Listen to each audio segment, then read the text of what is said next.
Valeriy Sinyalnikov stressdan emlanish qanday qilib o'z hayotining egasi bo'lish mumkin? 10-qism. Matnni Ziyovuddin Hakimov o'qib eshittiradi. Hayot nafasi. Marxiy Ueseba va shogirdlari Tinch okeani sohillariga kelishdi. Ustoz, deb so'radi shogirdlardan biri. Kuchni qanday tiklash mumkin? Vaqti bilan javob berdi Marxiy. Hayot manbai bilan aloqani tiklash uchun baland tog'lar, kimsasiz vodiylar yoki ko'llar qirg'og'ida nafas rostlash kerak.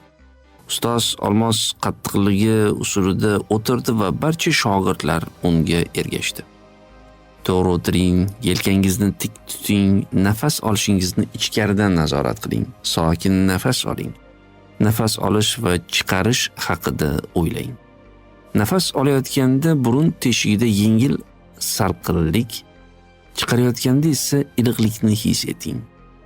Nafas oling va olamning butun chekkalariga xayolan parvoz qilishga imkon bering. Nafas oling va koinotni ichingizda jamlang. Diqqatingizni bir nuqtaga qarating. Zaminning barcha unumdorligi bilan nafas oling. Nihoyat nafasni uyg'unlashtiring. O'z nafasingiz bilan osmon va yerning nafasi hayot nafasiga aylansin. Taxminan 1 soat davom etgan meditatsiya oxirida Marxiy Ueseba davom etdi. Osmon va yerning barcha qonunlari ichingizda yashashini tushunib yeting. Hayotning o'zi haqiqat va bu hech qachon o'zgarmaydi. Osmon va zamindagi hamma narsa nafas oladi.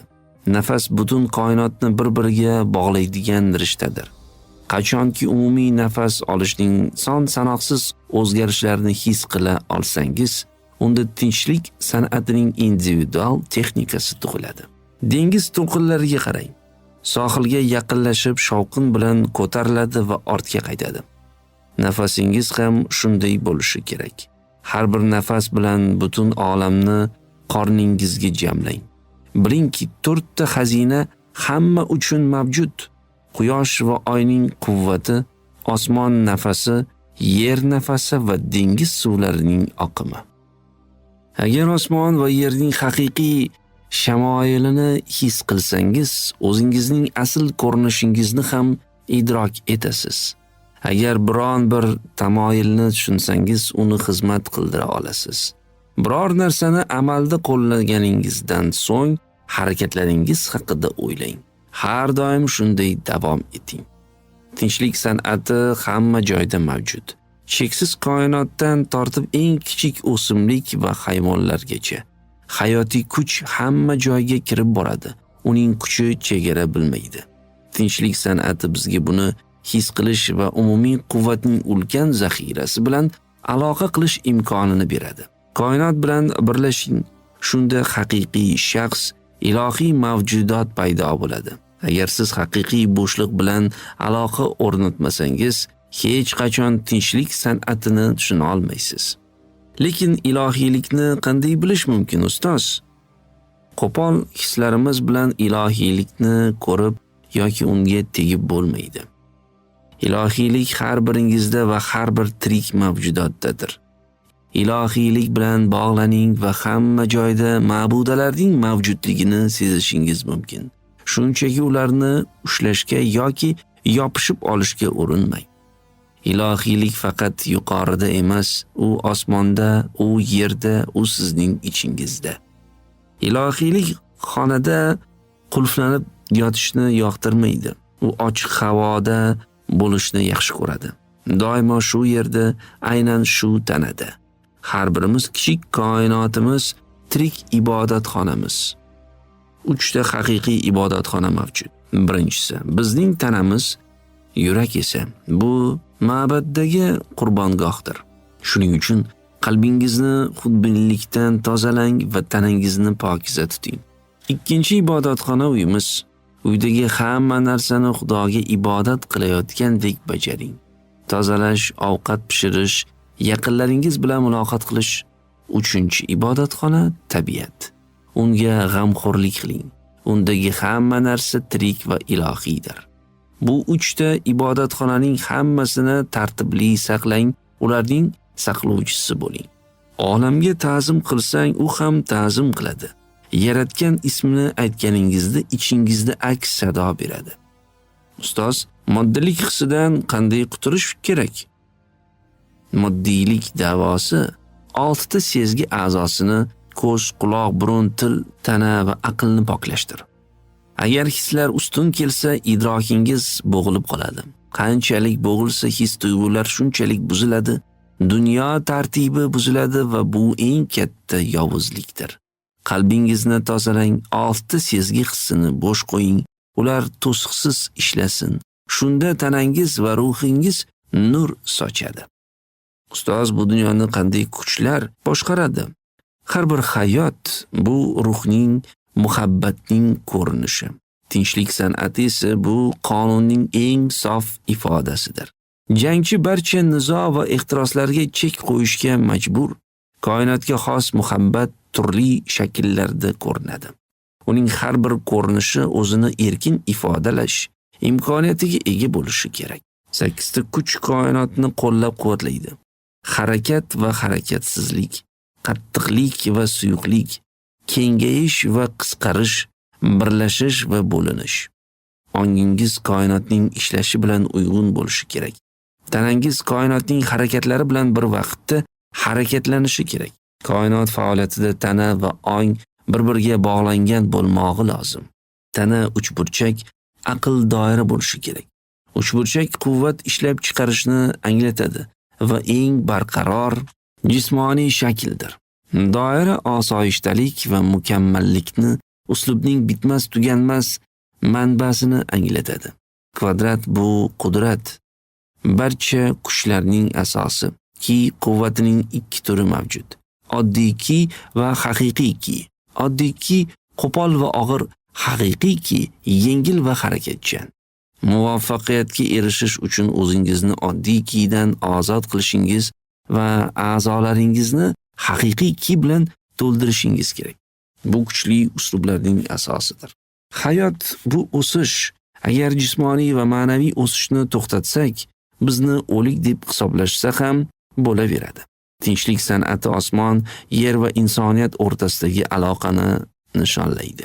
Bularning barchasi haqiqat, yaxshilik va go'zallik bo'lgan narsalardir. Stressdan emlanish. Mendan hayotimizdagi barcha vaziyatni o'zimiz yaratsak, ko'ngilsiz voqealarning oldini olishimiz mumkinmi deb tez-tez so'raydilar. Nafaqat mumkin, balki zarur ham. Stress holatlar yaqinlashayotganini oldindan anglab vaziyatni o'zgartirishimiz mumkin. Men buning uchun maxsus texnika ishlab chiqdim va uni stressdan emlanish deb nomladim.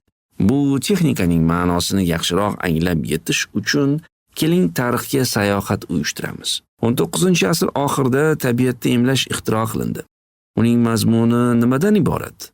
Odam organizmiga kuchsizlantirilgan antigen, kasallik qo'zg'atuvchi yuboriladi. Unga javoban esa organizm o'ziga xos antitelalar ishlab chiqaradi. Shunday qilib, inson tanasi kasallik haqida ma'lumotga ega bo'ladi. U juda yengil kechadi. Organizmda esa himoya shakllanadi. Keyingi safar inson kasallik qo'zg'atuvchi bilan to'qnash kelib qolganda kasallik paydo bo'lmaydi.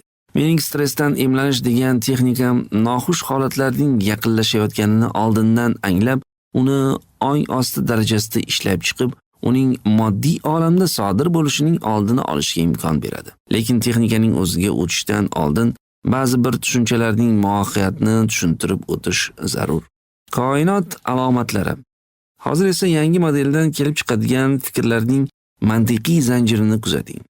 Hayotimizda sodir bo'ladigan barcha hodisalarni biz o'zimiz atrof olam bilan birgalikda yaratamiz. Bu hodisalar bizning u yoki bu qarashlarimiz va his-tuyg'ularimizni aks ettiradi, chunki tashqi olam bizning davomimizdir.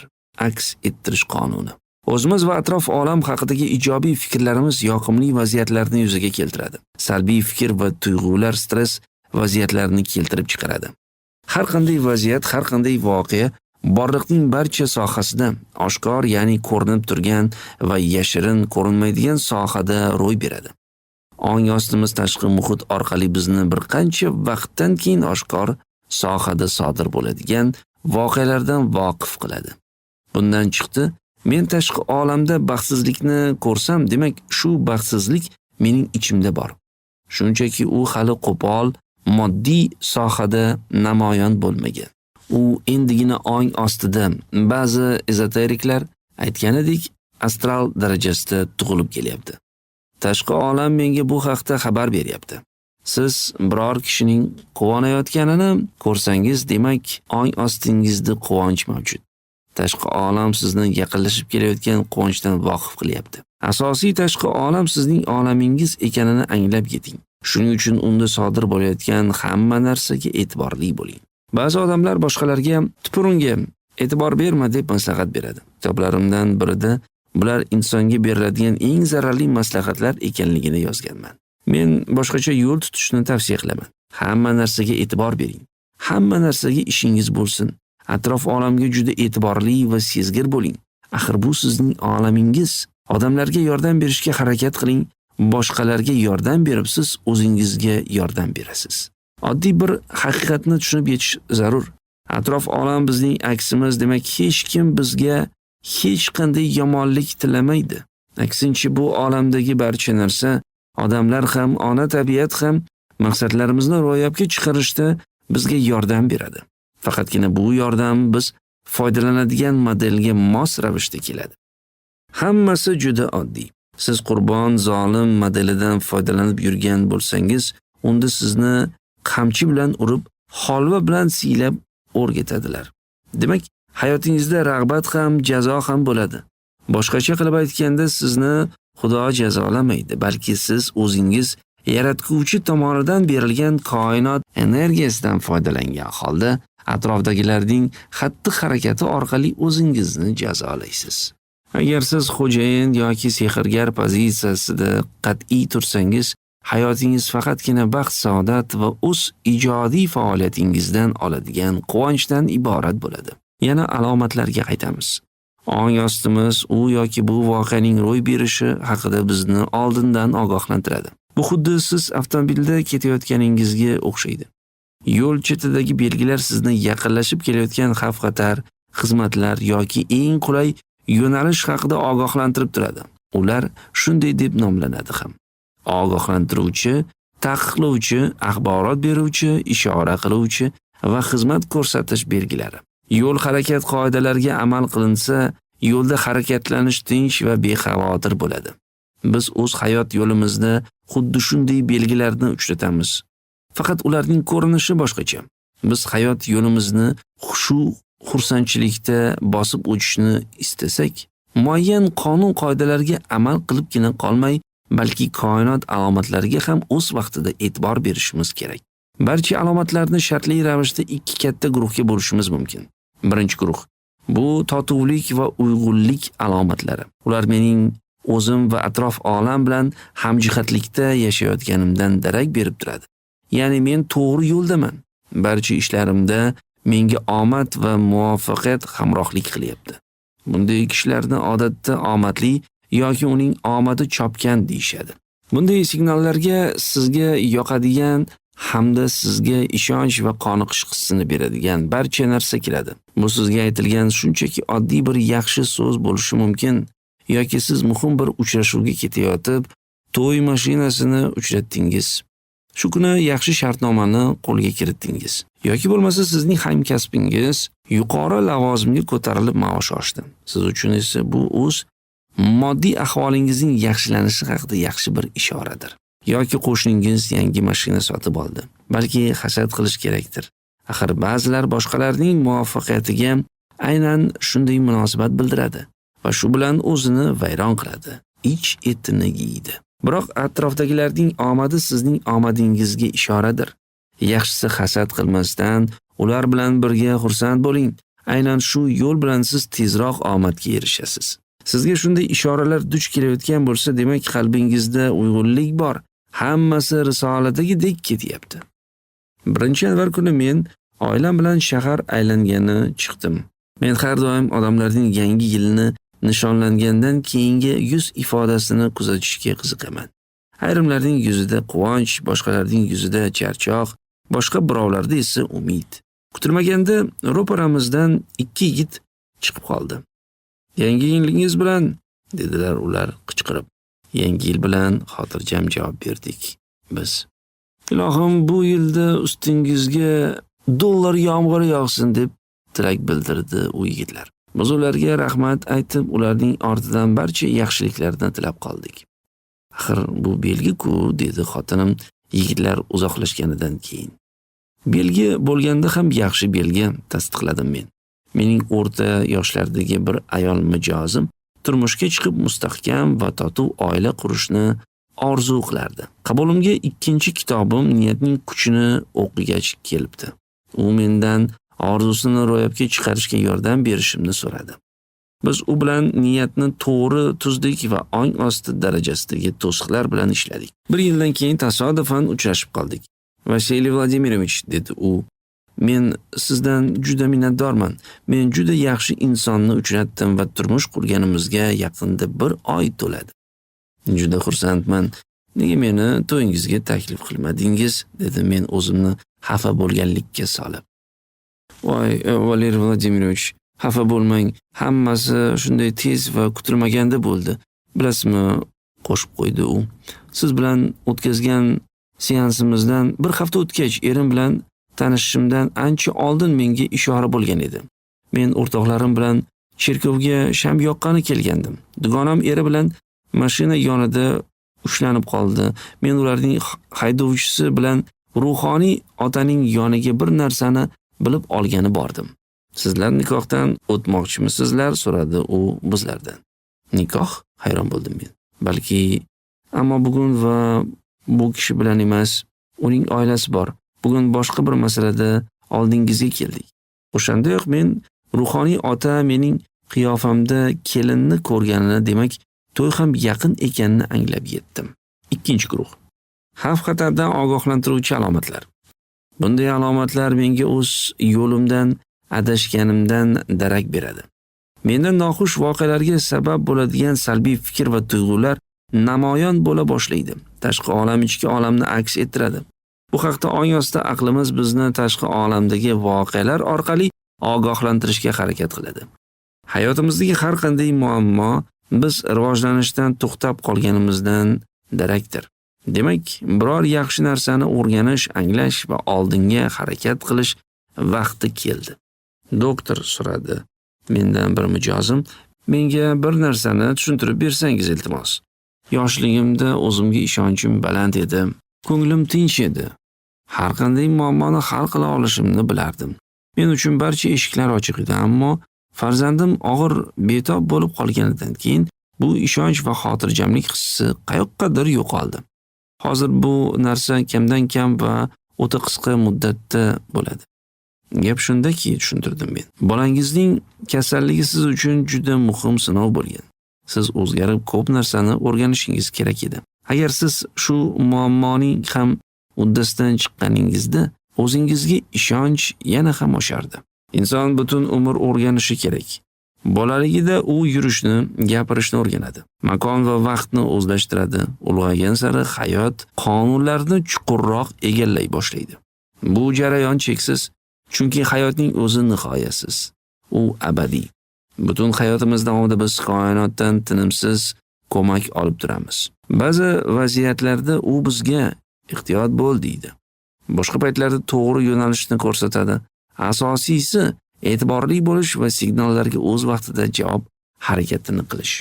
Signallarning ikkinchi guruhi o'z xulq-atvorimizni o'zgartirish va ongimiz chegaralarini kengaytirish vaqti kelgani haqida ogohlantiradi.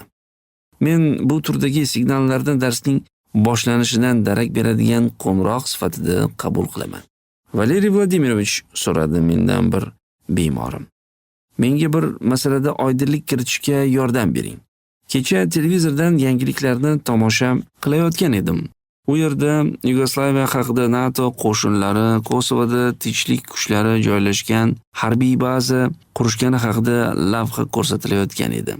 Negadir ko'nglimda bezovtalik uyg'ondi. Men o'zimga va oilamga nisbatan xavfni his qildim. Axir ular masalan Qrimda ham qandaydir nizoni o'ylab chiqarib o'z qo'shinlarini olib kirishlari mumkin-ku. Demak, bu vaziyat men uchun qandaydir bir uzoq ishora ekanda. Xuddi shunday gapiga qo'shildim men. Keling, hozir birga tahlil qilamiz. Siz bu hodisadan qattiq ta'sirlanganingizga qaraganda, kimdir sizning hududingizga tajovuz qilyapti. Men juda qattiq ta'sirlandim. Hatto erimga ham bu haqda aytib berdim. Odatda men unga siyosatdan gapirmaslikka harakat qilaman, chunki u siyosatga mukkasidan ketgan. Qiziq, dedi u mulohaza qilib. Kim mening hududimga daxl qilish mumkin? Yana yaxshi maqsadda? Valentina Andreyevna bir necha daqiqa chuqur o'yga botib turdi. So'ng uning yuz ifodasi o'zgardi-da, qichqirib yubordi. Doktor, men tushundim. Bu haqiqatan ham men uchun ishora ekan. Men erim bilan 3 xonali uyda turaman. O'g'lim esa oilasi bilan 2 xonali kvartirada yashaydi. Mana 3 oydirki men o'g'limga oilasi bilan bizning kvartiramizga o'tishlarini, biz esa ularning o'rniga 2 xonaliga ko'chib o'tishimizni taklif qilish fikri bilan yurgandim. Men bu haqda erimga ham aytmoqchi bo'lib turuvdim. Mana kecha Kosovo haqidagi lavhani ko'rib ko'nglim buzilib ketdi. Nimaligini endi tushunib yetdim. Bizning kvartiramiz yaxshi, juda yorug' va quyosh nuri ko'p tushadi. Biz u yerda 30 yildan buyon yashaymiz. U yerga juda ham ko'nikib qolganmiz. O'g'limning kvartirasida quyosh nuri deyarli bo'lmaydi. U yerda o'zimni noxush his qilardim. Niyatingiz yaxshi, dedim men.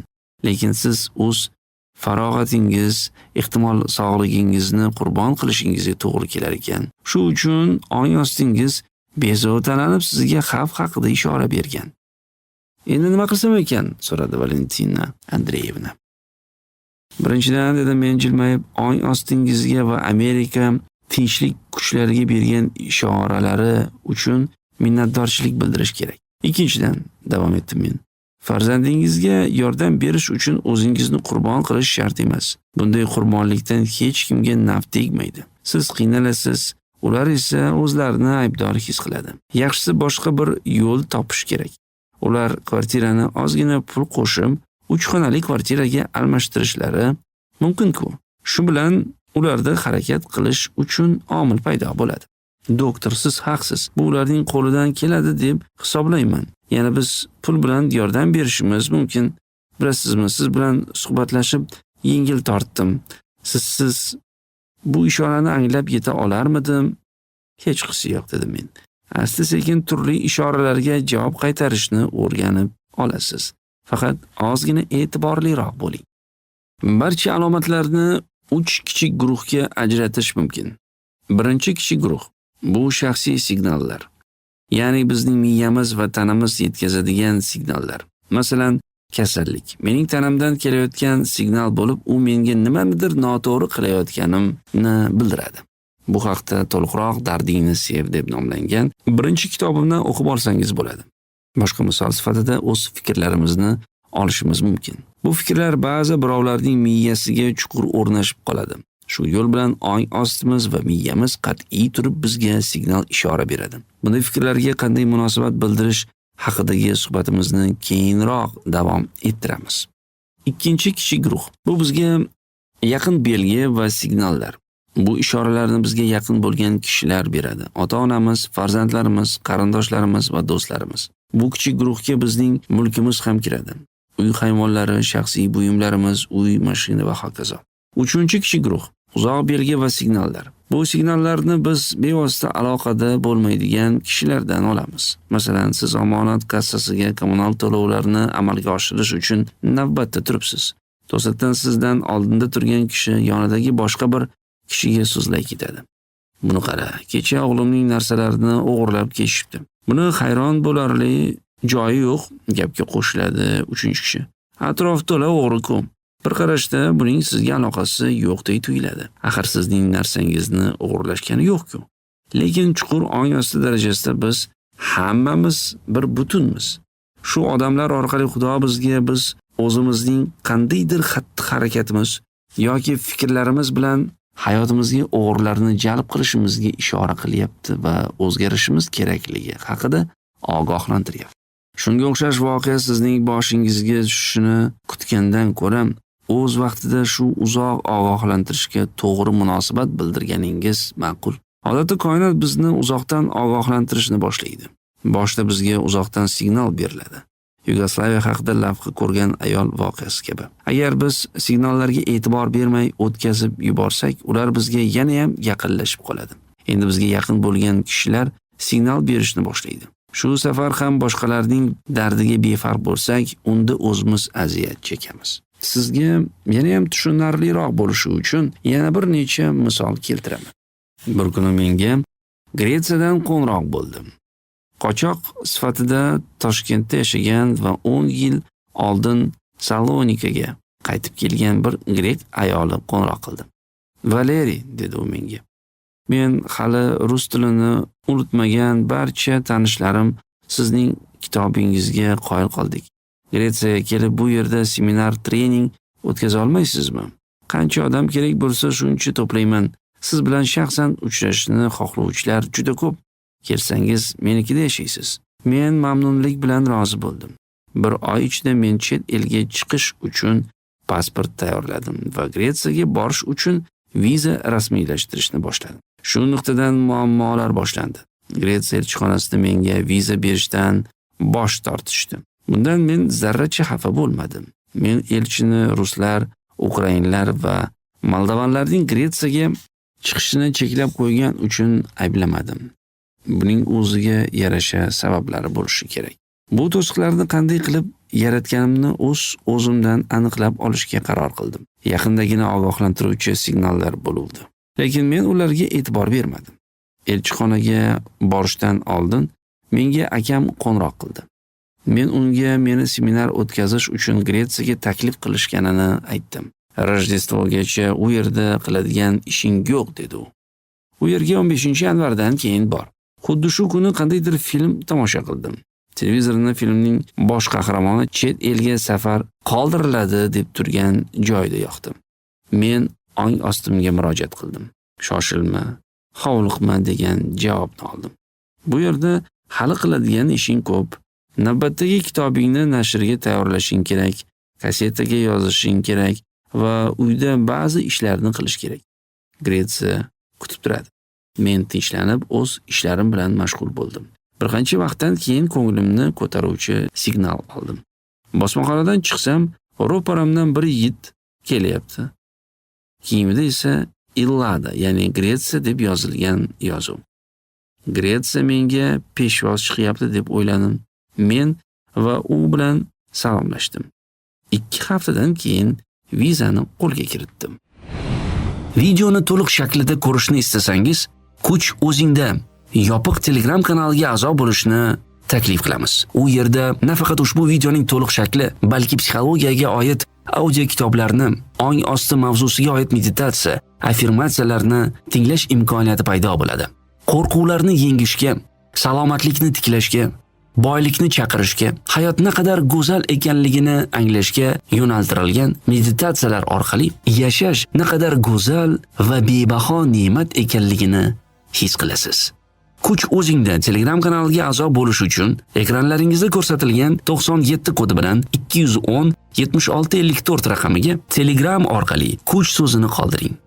Eslatma: obuna bo'lish pullik. Shoshiling. Joylar soni cheklangan. Kanalga yangi materiallar qo'shilgani hisobiga narxlar tobora o'sib boradi. Asl o'zligingizni topish sayohatiga tashrif buyuring. O'zingizni topish bu yangi odam bo'lish emas, bu ichingizdagi allaqachon bor kuchni eslash, sokin bo'lish, ichingizga e'tibor qaratish va javoblarni tashqaridan emas, o'z ichingizda mavjudligini his qilish. Unutmang, kuch o'zingizda.